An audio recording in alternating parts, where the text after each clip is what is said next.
Today I'm going to unbox and take a quick look at Desert Heat 2nd Edition Nations at War. This is part of the Nations at War series, which I have covered White Star Rising 2nd Edition Nations at War, and I'll put a link to that in the description. Why am I covering Nations at War today? Well, a couple reasons. Number one, this is World War II week, and I'm continuing on with World War II week. I'll have many World War II weeks, so rest assured you'll get your fill. But I also, as part of this week, I was trying to show different publishers, different type of systems, different type of games, and this is lock and load, excellent quality, and also a very a good system. I really like this system that is Nations at War, that really kind of got its start in World at War, which is a modern game, and has actually been taken off to World at War 85, which there's a new one coming out, and I know that it's I think it's getting ready to be sent to the printers. So I kickstarted the new edition of World at War 85, and so if you are needing to get your fix on World at War 85 or on this system in general, well, that's what I'm doing this today. I've got Nations at War Desert Heat to help you get through withdrawals of waiting for the new World at War 85. Also, you might be enjoying this Heroes of the Bitter Harbor. This is Lock and Load Tactical. This is just coming out right now from Lock and Load, another World War II game. I'll put some links to my videos of this as well. Not that this is related to the Nations at War series, but it is a very a good tactical system as well. This is just being released, and I've done some videos on this, and you can kind of combine some of these games sometime. I mean, this is Desert Heat.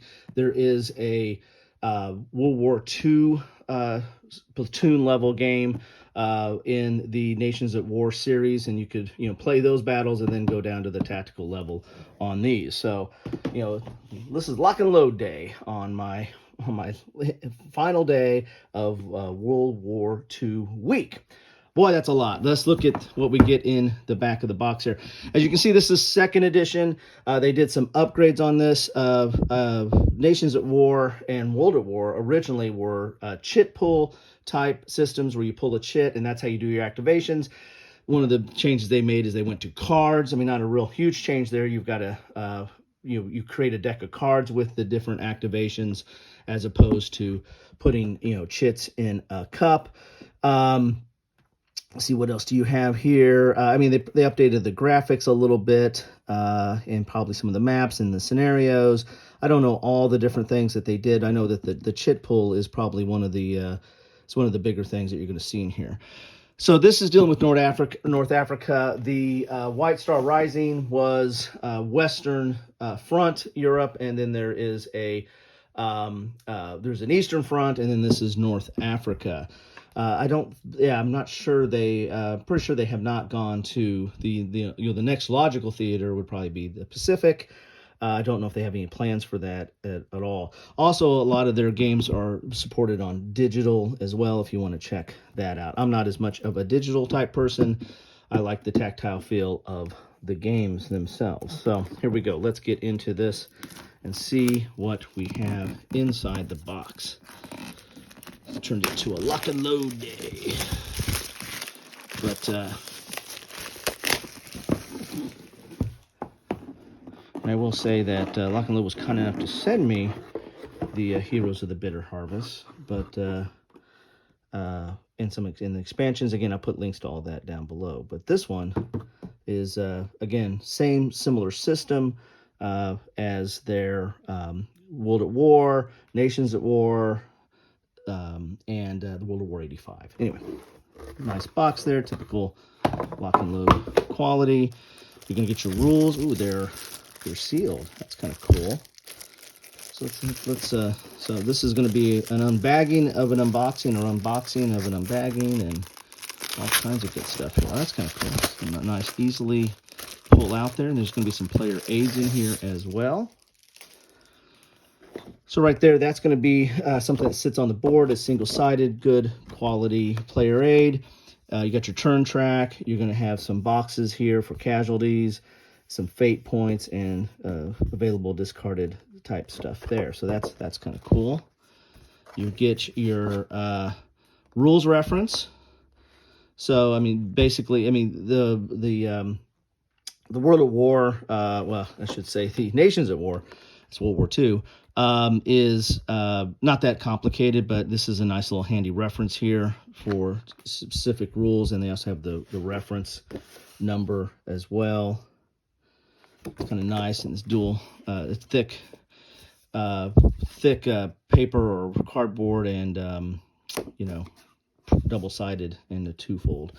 This is a rule book, and the way they do it now on the currently what they're doing, like with the Lock and Load Tactical and with World at War, they're doing spiral bound rules, which are really nice. I think you can buy a spiral bound version of this rule book as well, but I mean, this is a nice little book, and you can see they're really thick. You can think, oh, how much rules is this? This is a whole book. Again, the game is not that complicated. To me, it harkens back a little bit to the old Panzer Blitz, Panzer Leader, Arab-Israeli war type situation where you have all the information on the counter, and there was like the old Panzer Blitz and Leader was like the Z formation. Well, all the information you need to know on this is right on the counter, and sure, you got to know some of the rules as well. There's your typical tactical rules like line of sight and what have you, but a lot of it can just be played after you can get through the rules once. A lot of it can be played, right on the counter and right on the board. Here's your index. Here's an example of the counters there. So as you can see here, everything's right there. You've got your range, you've got your firepower, and you've got your 2 hit. So firepower, that's how many dice you're going to roll. The 2 hit is what you need to roll on a 6-sided dice. So every 5 or greater is going to be a hit, and you get to roll 3 of those. Now there's going to be modifications based on range and terrain and line of sight, and there might be modifications to these things, but this is generally what this Cromwell tank can do. It's got armor. You get to roll 2 dice, and it saves on a 6, so it'll prevent a hit on that. This is AP firepower, so this is against other armored vehicles. This is HE firepower, so this is going to be against lightly armored or infantry type units. You've got your movement factor, and then the movement factor, it might be different colors depending on if it can carry people or if it can, transverse water and stuff like that. So there's a lot of different, they really combine a lot of information into a very tight space. Then you have assault factor. Assault is, when you're going into the hex and doing, more direct combat, and this is what you roll for that. So as you can see there, you've got all that information. You also have its formation. I mean, again, this is an activation game, so what formation it is depends on what card you draw for the activation. Depends on what here's the cards right here. We'll get to those in a second. Depends on what unit or formation you can activate, and so that's all governed by that. You've got headquarters, that comes into play on, rallying troops, and, they have modifiers, their morales that comes into play. And then you also have like air powers. I'm so used to modern with helicopters, but no, you got a Stuka here. And so an air movement is pretty unlimited because, you're on a platoon level scale. So the scale is a little bit more inset. So air is going to be going all over the place. And here's all your different types of units. You have infantry, armored, motorized, recon, engineers, transport, flak, mortar, anti-tank, paratrooper. So there's all kinds of different units that come into play that have different abilities. That's where you need to get into the rules a little bit to understand what some of these different abilities are, what they can do. But a lot of it, again, is right there on the counter, as you can see there. You get to infantry and the like. Some more counter details there. You can take some notes on that if you want to, and then you get into the whole game here. And this talks a little bit more about the counters and an explanation here, and explaining each of these little boxes and what that means on the counters. As I said, this to me is a relatively intuitive game. It's once you kind of get into it, it's not that complicated. And definitely, it's not as complicated as Lock and Load Tactical. And I think Lock and Load Tactical is a one of the more accessible squad level games. You know, it's not as full on as Squad Leader, Advanced Squad Leader. It's down from that. It's not easy, but it's not super complex. This is even easier than that. This is at a level of complexity even lower than that. Transporting units, and you got a little bit of text here, but the font is a good size. You've got examples, you've got notes, so it's not just, and you've got some images in here, so it's not fully cluttered with text or densely packed text. Talking about defensive bonuses there, you know, so you usually get a defensive bonus in your terrain. Overrun combat, overrun. And here's this is all line of sight, which you have to have in a tactical level game. It's got some more stuff here. This looks interesting. This looks like the same thing before. Huh. That's kind of weird. I wonder if that's a It's just like, I wonder if I got a weird rule set here, because I'm starting with the rules again here. Maybe they just want to emphasize that for I don't know. That's kind of different. They got setting up game here. Well, that was weird, because then we skipped to some pages here. So I wonder if I might have to look at my rule book from White Star Rising, because missing some pages there. Now you're getting into the whole, this is that whole activation piece here where you're drawing the cards for activation. We saw that chart before. Here's your terrain effects chart. It's going to talk about defensive bonus, movement cost, concealment, and examples there of the terrain that you're going to see on the board. Stalin's Triumph is the Eastern Front one. You have White Star's Western, Desert Heat, which is this one, is Northern Africa, and then Stalin's Triumph is the Eastern Front. Platoon-Level, Nations at War. Then you got rule reference summary. Of course, we have a player rate on that as well. Then you got your glossary, index, and there you have it. So again, I mean, a lot of this is index and glossary. I mean, there's several pages of that. So the rules, again, are not that complicated. Here's the starter kit scenario. They do, or used to issue starter kits to this, and this is the whole starter kit right here. This is the scenario you get, and then you get, here's the counters for it, and then here's the map. And you used to be able to buy that as a little starter kit. And I've done that for World at War, and I think I did it for Stalin's Triumph. I ended up buying those little starter kits.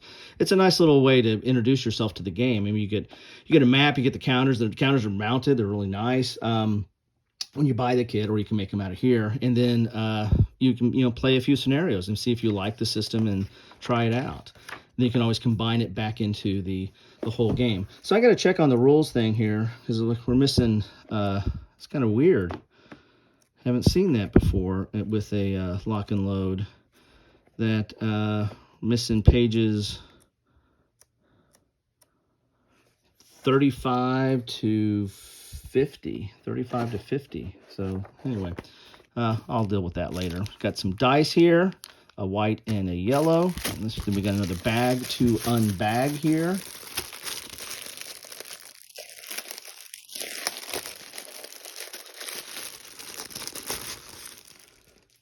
See what we got here. So I'll save these off for a second here. So we've got your counter terrain effects chart here, desert heat terrain effects chart. So we saw that in the book, but you also have it here.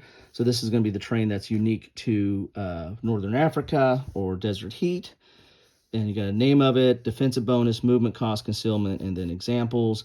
This is kind of dealing with line of sight. This is dealing with movement through it. That's typical. And then you got that defense bonus. That's for combat. So you've got all your stuff there. Nice, thick player aid there. Then we have the module and scenario booklet. So this is your different scenarios for the game. Talks a little bit about how you set up that. And they might have some different rules here a little bit. for, looks like for nationality, module-specific rules, like there's dust.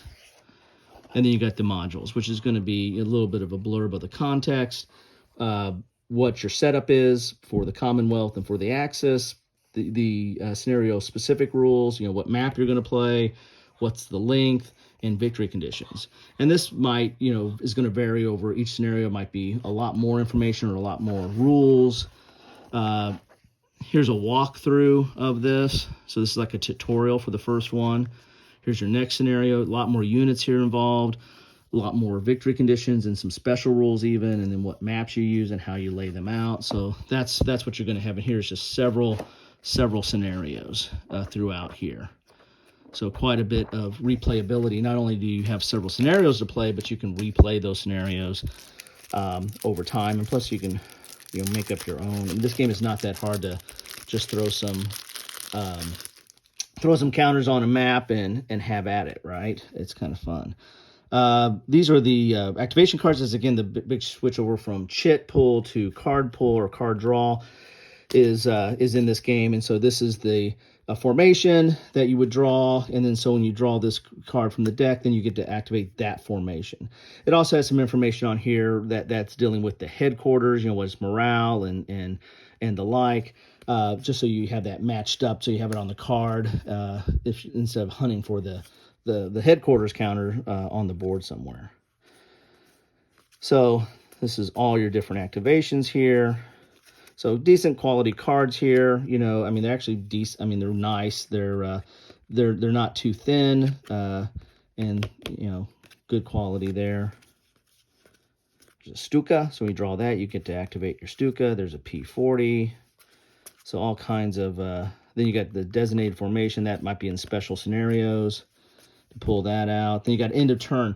That's also part of the system too. When you pull out an end of turn. And in some scenarios might be different, like you need to pull out 2 end of turns or something like that. But when you pull out end of turn, then that ends the turn. Then you start to another turn. And if there's a turn length in the scenario, well then the more you pull out these, the more you're going to start winding the game down. And that might be a strategy as well. Like with any chit pull game, you might if you've got a good position, you might want to run the clock out, right? So you might want to try to do more activate, try to get here to try to get the clock run out. Now this is interesting. This is a little different paper. It's not that thick glossy paper. It's a little different paper. And you got your chaos table. So this is like maybe some events, special events. There's a little bit of a random chaos factor in the Nations at War series as well. So you got that out there. We've got a formation deck here. So this is, I wonder if this is an additional or if this was a errata. Not sure. So you got the 7th from Italy there. We've got some extra counters here. I wonder if this is replacement counter. So this was an errata as well. Okay. And you can see here the quality of the counters are nice. Very thick, pre-rounded. Don't have to clip these at all. Very nice. I do like their counters. They're clear on here. There's a lot of information on there. So this is, if you have a counter phobia about having too much information, well, this will activate that, because there is quite a bit of information on here, and they're double-sided. The way the combat works, you're going to do a hit on something. Then you'll roll to see if you get a hit. They're going to roll to see if they can prevent the damage, and then. If it then it'll be disrupted, and then if you get hit again, then you get to flip it over. If it gets hit again, then it's out. So there's kind of a built-in step system, but also with disruption counters, and then flipping over the counters, and so the combat's not overly complex. And again, it's all on the board. It's not a lot of charts and other things that you have to refer to. Here are the maps that you get in the game here. And they are, these are single-sided. Sometimes I thought they'd come out double-sided. So you got, this is map 14 here. And you can see there's a hex. And the way they do I kind of like the way they do the hex is you can still see the outline of the hex, but it doesn't, the lines don't take up everything. So you still get a feel for the terrain, and you get an overall aesthetic look at the map, sorry for the glare, without having to a full-on grid that sometimes grids can overpower the map, and these hex grids, don't do that. Let's put that counter back in here, and then let's get to another map here. This is map 13. And, this is Northern Africa, right? So this is probably going to be, out of all the different sets of Nations at War, this is probably the most boring of the sets, because it's a lot of sand, some raised terrain, some roads, but, not a lot of excitement there, not a lot of vegetation or water or anything like that. You might have a few villages here, it looks like. There you have that. Starting to overflow over here. So then we got some of the counters here, and then how many counters do we get here? Oh, we got some more maps in here. Let's get the rest of these maps out. And then here's map 11. A little bit more, some vegetation and some settlement there, but again, a lot more of lot more sand. Then we've got some more player rates here. We've got the unit point cost. So this right here helps you if you want to make your own scenario, right? You got your unit point cost, so you can kind of balance it out. Like, these are the Italian forces. What that unit cost. So you might like set up like a 500 point or whatever type scenario. Then have each side pick their units, and then there you have it. You can balance the scenario, make up your own scenario, right? We got this. Here's the American forces. There's some French forces here. Then we've got the British forces. There you go. And then let's look at the counter sheets here. Looks like you get 5 counter sheets. This is they are in reverse order here. So let's start with the first one here. And as I said, I like the counters. These are mostly administrative type counters here, but very nice, pre-rounded. There's that disrupted counter that's going to go on there after a hit, and then you keep on. Then if you have to eliminate a unit from the board, if it's a armored vehicle, it's going to have a wreckage, and that will affect terrain. That will affect. Could potentially affect line of sight, affects movement, can affect defense value, stuff like that.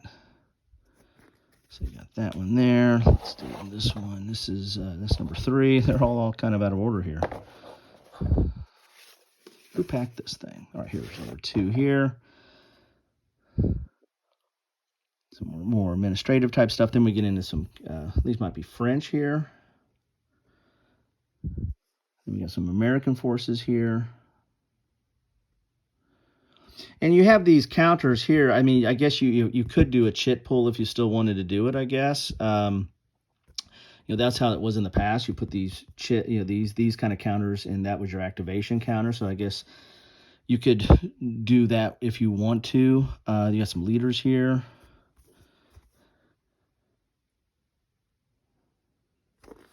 There you go. And then we've got 3 here. Now we're getting into some of the British.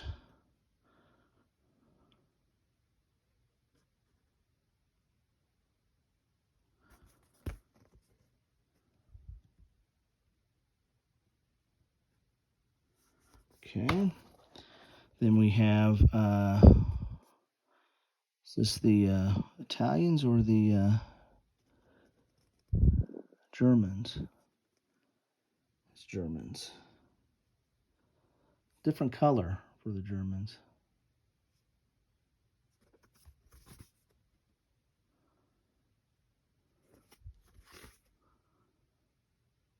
Okay. Then we have the, that was 5. So sorry, this was, I screwed up. This is 4. Well, you go back and edit. You got the Italians here. Again, double-sided.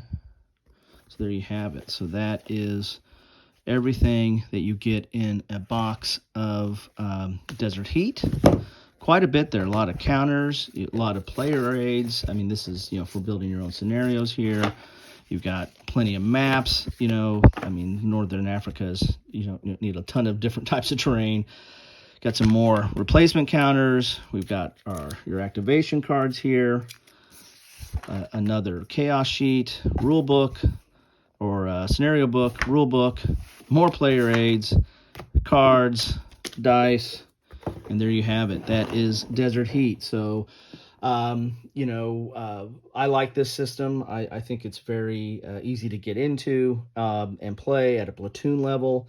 And it's kind of my go-to platoon level game. I mean, Panzer Leader was my first war game I ever bought, and this to me is very reminiscent of that, but yet with quite a bit more chrome and actually a little bit easier to play. You know, since everything's on the counters, there's no charts or combat results tables you have to refer to. It's all kind of right there on the board, allows you to get to it. So anyway, that's what I have for you today. Thank you so much for stopping by. Thank you if you've joined me for most of World War II week. There'll be more, but I thank you for that. The best way I know that you stopped by and spent some time with me is drop me a comment. Let me know what you think about this game, about the White Star Rising, about Stalin's Triumph, about World at War, World War 85, any of that stuff. If you're looking forward to the new release of World War 85, the expansion to that, which is a standalone game. All that's fair game. Love to hear from you. Thank you so much for stopping by.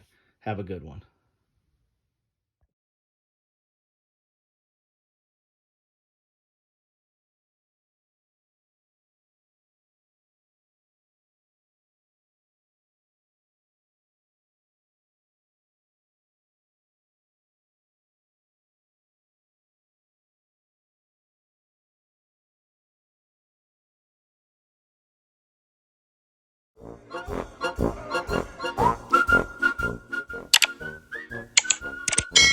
Thanks for watching.